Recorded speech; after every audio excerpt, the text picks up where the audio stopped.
Hi everyone, just a quick video on 5 different trajectories you can use when executing Mawashigeri or round kick. The first trajectory is the one we practice in our Kihon, which operates in a semicircle. So we're all familiar with this one. We prep with our knee up to the side, our foot tucked in tight, and then once we've brought our knee up to the side, we come around in that semicircle fashion, out and back. Essentially, it works like a side back fist, where we point our knee or our elbow at the target. We keep a nice tight angle and the foot or hand unfolds out. It whips out towards the target. I really see this style of kick for kicking high, because when I'm bringing my knee up to the side and my foot tucked in tight, there's less weight for me to lift. I can point my knee up to the target, but at the same time be coming around his guard, and I can unfold towards the target. I can unfold my leg towards the target. I also might use it for kicking into the ribs on his closed side. Definitely not his open side, because this big telegraph movement tells him to brace for that kick. But for the closed side, he's less sighted when my knee comes up to the outside. And having this trajectory, I'm less likely going to bang into his elbow. Even if he brings an arm up, I can almost push the arm across with my shin and strike him with my instep towards the floating ribs or even the kidneys. Trajectory number 2 is not operating so much like a semicircle, more like a right angle. As opposed to prepping with my knee out to the side, I'm going to bring my knee forward more. And then I'm going to cut across with a hard right angle towards the target. The other thing about this kick is that I'm not going to prepare with my foot tucked in behind. I'm going to keep my leg relatively straight, almost like a tennis backhand. This trajectory works fantastic from the ribs and down, keeping my leg relatively straight, shortening my preparation phase, and then cutting across with that right angle. We can also use this style of kick to attack our opponent's back leg, because a lot of the time their front leg is very ready. So I'm bringing my knee forward and then cutting in with a right angle. 1.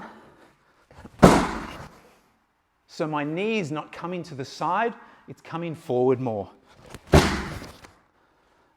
Trajectory number 3, once again, we're going to keep the leg relatively straight. No foot prepped in behind. But as opposed to cutting horizontally through the target, we're going to work on an upward incline, almost like the way a samurai warrior would draw their katana. So the goal of this trajectory is actually to drive upward through the thigh. Or even if, say, Alex here, who's good at defending with his front leg, if he defends, I can come up and sweep him off his feet by taking out his back leg. If I'm striking above the belt, my goal is to hit into his floating ribs and drive them up underneath into his rib cage. Ouch. Now, if I'm attacking Alex's open side, I can use this angle to drive up through his groin or even up into his solar plexus. It almost works like an uppercut you might see in boxing.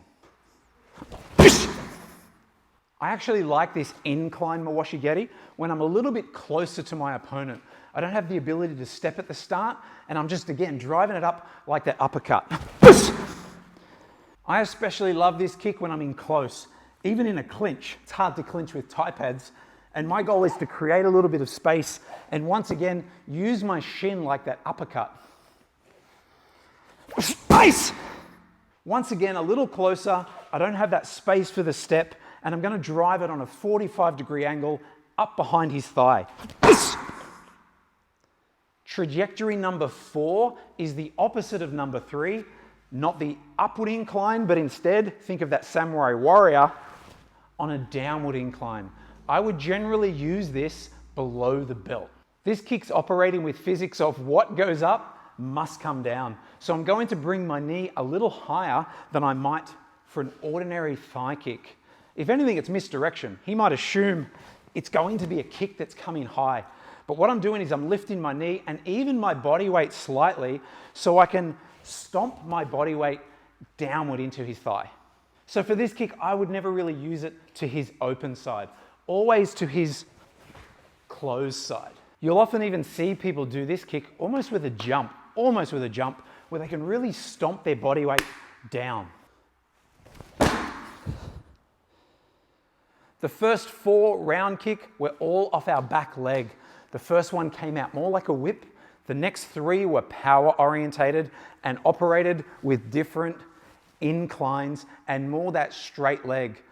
The 5th and final we're going to discuss today is off the front leg. And once again, we're going to prepare with our foot tucked in, keeping a nice acute angle here. Kicking off the front leg, our goal is speed, not power. And we all know for speed, the shortest distance between 2 points is a straight line. So yes, it's called round kick, but really we're trying to make it as linear as possible. So we're going to prepare our knee, instead of pointed at the target, pointed across from the target. And this allows our foot to work almost in a straight line. I'll show you 2 different ways you can use this kick. The first one is defensive, as a stop kick. Someone's coming in to attack you, and you're going to use the advantage of the length of your legs to stop them in their tracks. It's not going to be a power kick, it's just designed to stop them. Now, if I was to prepare with my traditional kick around here, Alex, for example, could still get in on the inside. It's not going to stop him. So if he was to come in, I want to lean back and create a more linear kick. Aye! Aye! The second way to use this kick is as an attack. So like a jab, it's speed focused, not power focused, so I'm going to keep it linear. If I'm attacking the groin, for example, I don't need that much power. Now, if we're sparring, where I'm not necessarily going to jab my foot at somebody's groin, I might aim slightly above the belt. Again, it's not really going to have any power, but what I'm doing is at least eliciting a good flinch response. One, which is going to open up other avenues. Aye! Aye! So that's it, 5 different flight paths for your Mawashi-geri. Familiarize and practice each because they're all useful in different situations, aiming at different targets, working on different distances. Enjoy it, go experiment in the lab because ultimately the dojo is your lab. Until next time.